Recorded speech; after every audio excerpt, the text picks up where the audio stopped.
السلام علیکم ناظرین، میں ہوں محمد موسیٰ اور میرے ساتھ موجود ہیں میاں طاہر صاحب. سر السلام علیکم. ناظرین، جس طرح کی کشیدہ صورتحال ہم دیکھ رہے ہیں پاک بھارت کے درمیان، اسی پر ہم آج بات کریں گے. میاں صاحب، سب سے پہلے تو یہ بتائیے گا کہ یہ جو ساری سچویشن ہے 3-4 دن سے ہم دیکھ رہے ہیں، یہ ایکچول میں ہے کیا؟ دیکھیں، انڈیا نے ہمارے ساتھ جو پنگا لیا اور انکالڈ فار تھا. آپ کو پتہ ہے کہ پہلگام کا بہانہ بنایا گیا جو کہ کسی صورت بھی پاکستان پہ نہیں آ رہا تھا. اور پھر یہ کہ یا تو پاکستان یہ کہے کہ جی ہم اس پہ کوئی تحقیقات نہیں کروا رہے یا کوئی ایسی بات کرے جیسے کہ انڈیا کرتا ہے. انڈیا ہمارے ہاں در اندازی کرتا ہے، ہمارے ہاں اندر آ کے لوگوں کو مار دیتا ہے، دہشت گردی کرتا ہے اپنے آپریٹوز کے ذریعے، ہم اپنی پراکسیز کے ذریعے. لیکن انہوں نے پاکستان نے جب بھی ان کے بارے میں بات کیا تو بھارت نے آگے سے کبھی اس کا انکار نہیں کیا. بلکہ ان کے میڈیا میں کچھ ایسے ماؤتھ پیس ہیں، بلکہ ان کے کچھ ریٹائرڈ اسٹیبلشمنٹ کے لوگ ہیں کہ جو آگے اس کو ایڈمٹ کرتے رہے کہ جی ہم کرتے ہیں، ہم ہی کرتے ہیں اور ہمارے یہ سارے لوگ ہیں اور یہ ہمارے ایسٹس ہیں. پاکستان نے کہا کہ اگر ہم نے یہ کیا ہے تو پھر آپ تحقیقات کروا لیں، کسی غیر جانبدار ملک سے کروا لیں. اب کسی غیر جانبدار ملک کا مطلب یہ تھوڑا ہوتا ہے کہ آپ بھوٹان سے کروا لیں یا آپ نیپال سے کروا لیں. مطلب پاکستان واز اوپن کہ آپ امریکہ سے کروا لیں، آپ جو آپ کو اچھا لگتا ہے اس سے کروا لیں. اسرائیل سے تو خیر ہمارے تعلقات ہی نہیں ہیں، اس کو ہم مانتے نہیں ہیں، لیکن ادر دین اسرائیل کسی سے کروا لیں. لیکن بھارت نے جب یہ نہیں کیا تو پھر پاکستان کے خلاف ایک محاذ بنا کے، کیس بنا کے پھر ایک ایسکلیشن کی اور پاکستان کو دیوار کے ساتھ لگانے کی کوشش کی. اور پھر اب یہ جو مس ایڈوینچر ہے، ملٹری مس ایڈوینچر جو ہے، یہ وہ مسلسل کر رہا تھا. پاکستان کی آبادی میں اس نے حملے کیے، سول لوگوں کو مارا. مطلب یہ کوئی اس کے لیے اس کے پاس کوئی جواز نہیں تھا یہ سب کچھ کرنے کا. لیکن پاکستان نے ریسٹرینٹ سے کام لیا. اس لیے پاکستان کیوں ریسٹرینٹ سے کام لے رہا ہے؟ پاکستان اس لیے لے رہا ہے کہ دیکھیں یہ چیز جب ہاتھ سے نکل جائے تو کوئی اس کو سنبھال نہیں سکتا. صحیح بات ہے. اب مودی چونکہ اس کی سیاست ساری کی ساری جو ہے وہ اگینسٹ پاکستان ہے، اگینسٹ مسلمز ہے، تو وہ اس کو تو سب کچھ یہ کرنا ہے. لیکن بھارت کے باقی لوگ بھی تو ہیں، وہ کیوں نہیں سوچتے اس بات کو. لیکن خیر وہ اب اس معاملے کو اس حد تک لے گیا ہے کہ آج پھر اس کا جواب اس کو واقعتاً جسے کہتے ہیں نا کہ اینٹ کا جواب پتھر سے، وہ واقعی پتھر اب پڑا اس کو. اچھا میاں صاحب، آج کی ہی ہم بات کر لیتے ہیں جو ہم ساری صورتحال گزشتہ رات سے دیکھ رہے ہیں. تو آپ سمجھتے ہیں کہ کیا بھارت کو اندازہ نہیں تھا کہ اتنا جو ہے سخت جواب آ سکتا ہے؟ کیونکہ 3-4 دن سے ہم دیکھ رہے تھے کہ پاکستان ضبط کا مظاہرہ کر رہا تھا. جو D G I S P آ رہے ہیں انہوں نے بھی بریفنگ میں کہا کہ جب ہم جواب دیں گے تو پھر دنیا دیکھے گی، لیکن شاید بھارت نے اس کو سیریس نہیں لیا. دیکھیں، یہ بھارت کو پتہ تھا یا نہیں تھا، پتہ نہیں. میرا تو خیال ہے کہ وہ ہمارے مسلز دیکھنا چاہ رہا تھا کہ ہم دیکھ تو لیں کہ ان کے پاس ہے کیا کیا.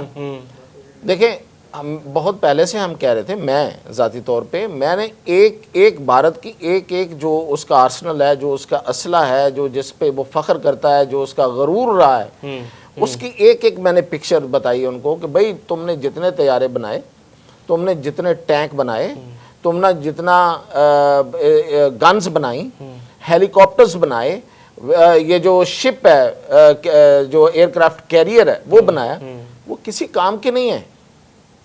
وہ جنگ میں لڑنے کے لیے نہیں ہے بھائی، وہ الماری میں سجانے کے کھلونے ہیں، سجا کے رکھے. ان سے آپ لڑائی نہیں لڑ سکتے. اور ان کو اس بات کا احساس تھا. یہی وجہ ہے کہ وہ پھر رافائل لے کے آئے، جی اتنا مہنگے. ابھی بھی اور ایک آرڈر دے دیا انہوں نے 7 ارب 41 کروڑ ڈالر کا. ٹھیک ہے جی. اب وہ بھی ان کے کام نہیں آئے. کیوں؟ اس کی وجہ یہ ہے کہ اس کا مقابلہ کس کے ساتھ ہے. یہ کوئی مطلب کوئی ریٹرک نہیں ہے، کوئی نعرے بازی نہیں ہے. ہم کبھی نعرے بازی نہیں کرتے. پاکستان ایئر فورس نے کس جنگ میں اپنے آپ کو نہیں بنوایا؟ کوئی ایک جنگ بتا دیں، وہ جنگ ہو یا ان کا کوئی سرجیکل اٹیک ہو، جیسے کہ 2019 والا لیٹسٹ تو وہی تھا. پاکستان نے اپنے آپ کو بنوایا. اب یہ انڈرمائن کر رہے تھے، انڈر ایسٹیمیٹ کر رہے تھے، یا اپنے آپ کو پتہ نہیں ان کو کیا ایسا کوئی نئی چیز ان میں آ گئی تھی. ان کی ٹریننگ لیک کرتے ہیں یہ اس میں. سیدھی سی بات ہے. ان کے جو جتنے جہاز اور جو سب کچھ ہے وہ سارے فارغ ہیں، ان میں مطلب وہ ایبلٹی نہیں ہے جو انٹرنیشنلی جس چیز کی ضرورت ہوتی ہے۔ اچھا ایک طرف تو یہ تھا، اور دوسرا ان کو یہ نہیں پتا تھا کہ پاکستان کے پاس جدید ترین طیارے ہیں۔ J-10C کا ان کو اندازہ ہی نہیں تھا کہ وہ کیا بلا ہے۔ J-10C جو ہے وہ صرف اٹیک نہیں کرتا، وہ صرف ڈاگ فائٹ نہیں کرتا، وہ صرف PL-15 یا PL-10 فائر نہیں کرتا، وہ اس کے علاوہ وہ جیم کرتا ہے، مخالف کو جیم کر دیتا وہاں پہ، یہ اس کی کوالٹی ہے۔ یہ ان کو شاید نہیں اندازہ تھا۔ پھر ان کو ہمارے ایئر ڈیفنس سسٹم کا اندازہ نہیں تھا۔ ان کو وہ اپنا S-400 وہ جو رشیا کا، اور پتہ نہیں وہ بھی ان کا ایک رافائل کے بعد ایک بڑا غرور تھا ان کا کہ ہم نے لیا ہے۔ اچھا اس میں کوئی شک نہیں ہے کہ S-400 جو ہے اس کی بڑی دھوم نہیں ہے پوری دنیا میں کہ جی وہ بڑا زبردست ہے۔ اچھا ہمیں پتا تھا کچھ لوگوں کو جو ان چیزوں سے ان کانٹیکٹ تھے کہ یوکرین میں وہ فیل ہوا ہے، یوکرین میں وہ کئی ایسی جگہوں پہ فیل ہوا ہے کہ جو وہ ڈیٹیکٹ نہیں کر سکا، اور آج ثابت ہو گیا کہ وہ نشانہ بنا اور تباہ ہو گیا۔ اچھا اب میں آپ کو حقیقت بتاؤں اس وقت صورتحال کیا ہے وہ جاننے کی ضرورت ہے۔ اس وقت بھارت کا پورا سسٹم جو ہے ملٹری کا، ان کا سیٹلائٹ کا، ان کا پورا جو کمیونیکیشن ہے، جو کنیکٹیوٹی ہے، وہ چوک ہو چکی ہے۔ اور بھارت جو ہے nowhere military, nowhere grounded, all things are grounded, کوئی موبلائزیشن ان سے ہو نہیں پا رہی۔ اچھا ابھی تک جو ہم یہ ویلاگ ریکارڈ کر رہے ہیں تو میاں صاحب ابھی تک کی تازہ ترین صورتحال یہ ہے کہ 70% جو بھارت ہے وہ اندھیرے میں ڈوبا ہوا ہے، اور ہیک ہوئی ہوئی ہے ان کی ویب سائٹ، اس کے علاوہ ان کا گریڈ اسٹیشن بھی ہیک ہو گیا ہے، ساتھ ساتھ جو ان کا ایئر ڈیفنس سسٹم ہے وہ بھی کام نہیں کر رہا۔ اچھا رافیل کی آپ نے بات کی تو جو فرانسیسی کمپنی ہے جس کا رافیل ہے، انہوں نے یہ اسٹیٹمنٹ جاری کی پہلے ہی دن کہ ہمارے جو طیارے ہیں وہ تو جدید ہیں لیکن ان سے صحیح آپریٹ نہیں ہوا۔ نہیں اس میں کوئی شک نہیں، یہ پہلے بھی ایسے ہی رہا ہے۔ دیکھیں میگ اتنا برا جہاز کبھی نہیں رہا جو یہ پہلے جو 2019 میں بھی گرا تھا۔ جی ہمارے پاس بھی رہے ہیں میگ، اتنے ہمارے پاس تو نہیں گرے، کوئی ایسا کریش ایسا تو نہیں ہوا۔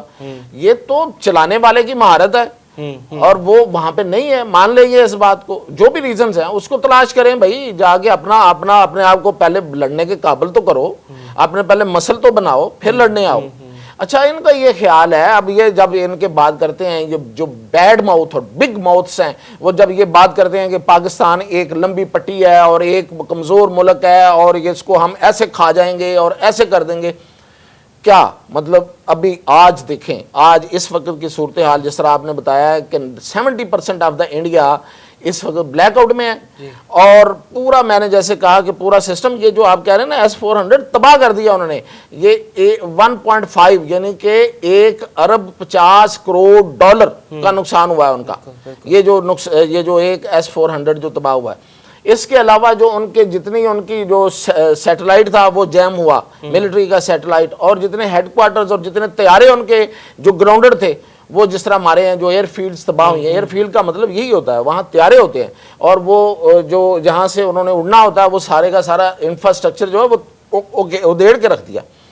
اب یہ ایک جگہ پہ ہم نے کر کے دکھایا ہے، اور پھر ساتھ یہ وارننگ ہے کہ ابھی بھی باز نہ آئے تو ہم آپ کا اکنامک ہبس ان کو نشانہ بنائیں گے۔ اور اکنامک ہبس پتہ ہے ان کو وہ کون سے؟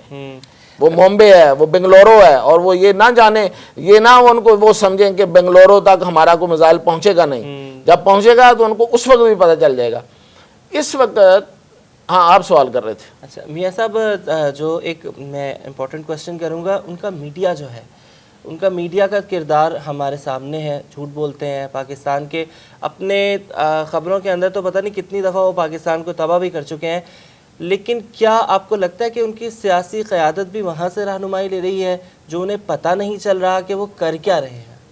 دیکھیں ان کی سیاسی قیادت جو ہے نا، اس نے ساری زندگی یہ جو RSS سے بنی ہوئی BJP ہے، اس کا جو نظریہ ہے وہ بیسیکلی نفرت کی بنیاد پہ ہے۔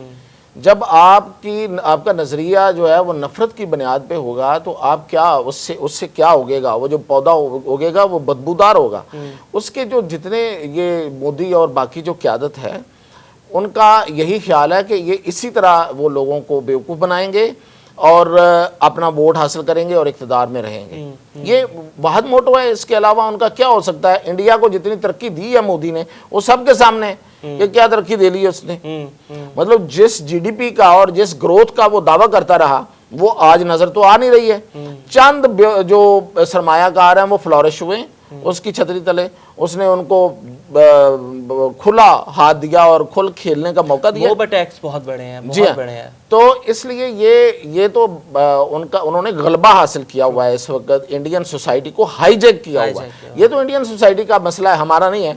اب آپ جو سوال مجھ سے کرنا چاہ رہے ہیں میرا خیال ہے میں ہی دہرا دیتا ہوں تاکہ اس کو اینڈ کریں کہ انٹرنیشنل میڈیا جو ہے وہ پہلے کیوں، اور انٹرنیشنل کمیونٹی جو ہے وہ پہلے انڈیا کی سب کچھ کرنے پہ کیوں نہیں اتنا بولی اور اب کیوں بول رہے ہیں. تو اس کی وجہ یہ ہے کہ دیکھیں انڈیا کے ساتھ آپ سمجھیں سب ہیں اور ہمارے ساتھ صرف دو ہیں. ایک تو ویسے تو ایک ہی ہے، وہ اللہ ہے. اور اللہ کے بعد ہمارے ساتھ چائنا ہے اور ترکی ہے. اس کے علاوہ بڑی لگی لپٹی کے بغیر میں کہوں گا، کسی کا نام لیے بغیر کہوں گا، کوئی ہمارے ساتھ نہیں ہے. وہ جو بھی ہے میں اب کیا کہوں، نام نہیں لیتا، کوئی بھی ہمارے ساتھ نہیں. ایسا مختصراً وجہ بھی بتائیں. وجہ کیا ہے؟ وجہ ایک ہی ہے، لالچ ہے، لوبھ ہے، ہوس ہے کہ وہ انڈیا جو ہے وہ چونکہ بہت بڑی اکانومی ہے تو ہم وہاں پہ جا کے کاروبار کریں گے، ہمارا اس سے تعلق. اور بھائی کچھ نارمز ہوتے ہیں، کوئی غیرت ہوتی ہے، کوئی حمیت ہوتی ہے. وہ اقبال نے کہا تھا نا کہ حمیت نام ہے جس کا گئی تیمور کے گھر سے. تو وہ تیمور کے گھر سے رخصت ہو چکی ہے حمیت ہمارے مسلمانوں کی. کوئی مسلمان ہمارے ساتھ نہیں، کوئی مسلمان ملک ہمارے ساتھ نہیں کھڑا. یہ ساری ڈرامے بازیاں ہیں. یہ دو ملک ہمارے ساتھ کھڑے ہیں اور ہم اللہ کے بل بوتے پہ اور اپنے ایمان کے بل بوتے پہ ہم لڑ رہے ہیں. اور یہ انٹرنیشنل میڈیا، انٹرنیشنل کمیونٹی اب مودی ترلے کر رہا ہے، منتیں کر رہا ہے. اس نے امریکہ کو کہا ہے اور امریکہ نے پھر اب آرمی چیف سے ڈائریکٹ رابطہ کیا ہے. تو یہ منتیں ہیں اور منتوں سے وہ اپنی جان چھڑانا چاہ رہا ہے. تو اب دیکھتے ہیں کہ آرمی چیف کیا فیصلہ کرتے ہیں. بال ہماری کورٹ میں ہے، بال ہماری کورٹ میں. اور ناظرین، جتنا ہی مرضی بڑی طاقت ہو انڈیا، ہم سے جتنا بھی بڑا ہو، لیکن بات یہ ہے کہ ہمارے پاس جذبہ ایمانی ہے، ہمارے پاس اللہ ہے اور اس کا ہم جو اس کی نظیر ہے، اس کی مثال ہے، ہم گزشتہ رات سے دیکھ رہے ہیں. اور دعا گو ہے کہ انشاءاللہ حالات بہتری کی طرف جائیں. اللہ حافظ.